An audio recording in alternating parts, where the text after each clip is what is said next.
নয়া ওয়াকফ আইন দেশের দরিদ্র মুসলমানদের কল্যাণে করা হয়েছে। এর সুফল পাবেন দরিদ্ররা। এই আইন ইতিহাস তৈরি করবে। প্রধানমন্ত্রীর এই পদক্ষেপে উপকৃত হবেন গরিব মুসলমানরা, দৃঢ়তার সঙ্গেই জানিয়েছেন সাংসদ বিপ্লব কুমার দেব।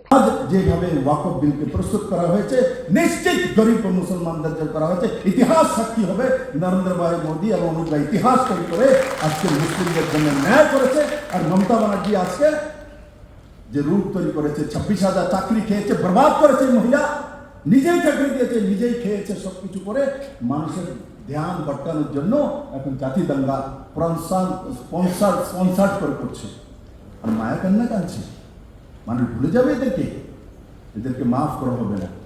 ওই ওয়াকফের সবচেয়ে বেশি জমি কোথায়? এখানে আমার মুসলিম ভাইরা জানে কিনা, ওয়াকফের কাছে সবচেয়ে বেশি জমি 50%-এর উপর জমি উত্তরপ্রদেশের মধ্যে। উত্তরপ্রদেশে তো দাঙ্গা হচ্ছে না। জুড়ে থাকে বাঁধন আপনার চেয়েও আপন, জুড়ে থাকে বাঁধন আপনার চেয়েও আপন,